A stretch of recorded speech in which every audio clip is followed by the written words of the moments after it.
जय श्री राम मित्रों, मैं महेंद्र सिंह आप सभी भक्तों का आध्यात्म की दुनिया में हार्दिक स्वागत करता हूं। मित्रों, हम सभी इस कलयुग के दौर में अनेक देवी देवताओं को मानते हैं और उनका पूजन अपनी रीति नीति अनुसार करते हैं, मगर उन सभी देवों में सबसे शीघ्र फलदायी एवं भक्तों के सहायक माने जाते हैं संकटमोचन पवन पुत्र हनुमान जी।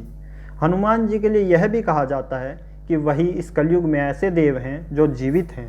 शास्त्रों की माने तो जब प्रभु श्री राम अपने जीवन काल को समाप्त करके अपने परम धाम को लौट रहे थे, तब उन्होंने हनुमान जी को आदेश देते हुए कहा था कि हे पवन पुत्र हनुमान, तुम्हें इस पृथ्वी पर कलयुग के अंत तक रहना होगा और मेरी कथा का प्रचार करना होगा। यत्र यत्र रघुनाथ कीर्तन तत्र कृतमस्तकांजलि वाष्पवारी परिपूर्ण लोचन मारुति नमत राक्षसांतक।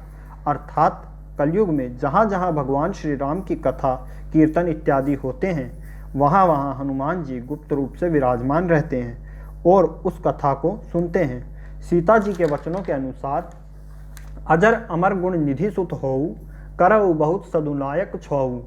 यदि मनुष्य पूर्ण श्रद्धा और विश्वास के साथ इनका आश्रय ग्रहण कर ले तो फिर तुलसीदास जी की भांति ही उन्हें हनुमान जी एवं श्री राम के दर्शन होने में देर नहीं लगती।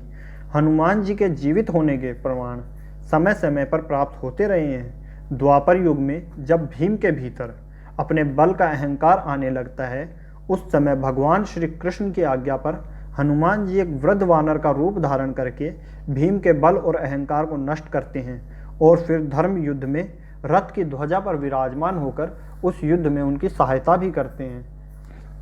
इस बात से हमें यह पता चलता है कि द्वापर युग में भी भगवान श्री हनुमान जी इस पृथ्वी पर ही विराजमान थे।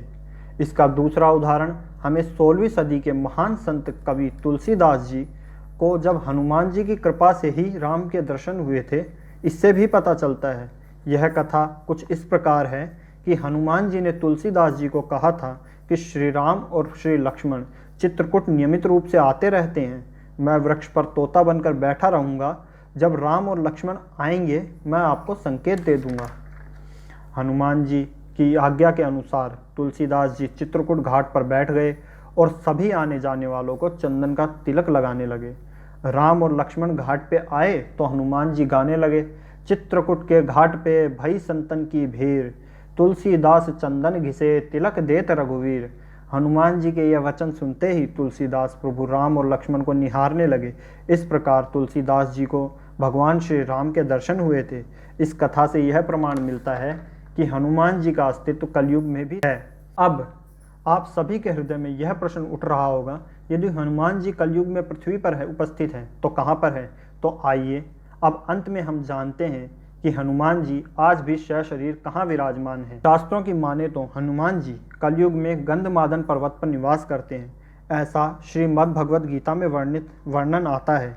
उल्लेखनीय है कि अपने अज्ञातवास के समय हिमवंत पार करके पांडव गंधमाद के पास पहुँचे थे।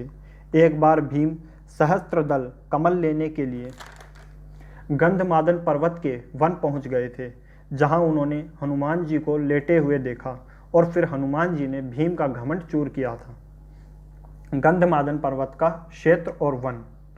गंधमादन पर्वत का उल्लेख कई पौराणिक हिंदू धर्म ग्रंथों में हुआ है। महाभारत की पुरा कथाओं में भी गंधमादन पर्वत का वर्णन प्रमुखता से आता है। हिंदू मान्यताओं के अनुसार माना जाता है कि यहाँ के विशालकाय पर्वतमाला और वन क्षेत्र में देवता विचरण करते हैं। पर्वतों में श्रेष्ठ इस पर्वत पर कश्यप ऋषि ने भी तपस्या की थी। गंधमादन पर्वत के शिखर पर किसी भी वाहन से नहीं पहुंचा जा सकता।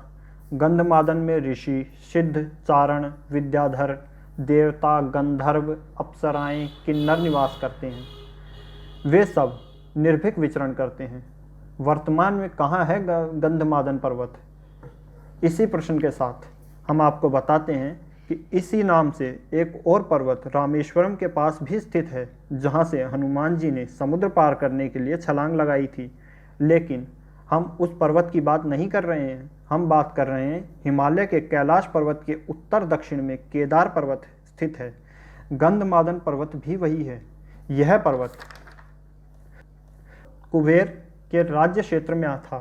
सुमेरु पर्वत की चारों दिशाओं में स्थित गजदंत पर्वतों में से एक को ही उस समय में गंधमादन पर्वत कहा जाता था। आज यह क्षेत्र तिब्बत के इलाके में है। पुराणों के अनुसार जम्बूद्वीप के इलाव्रत खंड और भद्राक्ष खंड के बीच गंधमादन पर्वत कहा गया है, जो अपने सुगंधित वनों के लिए भी प्रसिद्ध था। और मित्रों, यहीं पर भगवान श्री हनुमान जी निवास करते हैं। तो मित्रों, इसी के साथ हम आप सभी से विदा लेते हैं। यदि आपको हमारा प्रयास पसंद आया हो तो वीडियो को लाइक करें और चैनल को सब्सक्राइब करें। साथ ही घंटी के बटन को अवश्य दबाएं, जिससे आध्यात्म से जुड़ी इसी प्रकार की महत्वपूर्ण वीडियोस आपको मिलती रहें। धन्यवाद। जय श्री राम।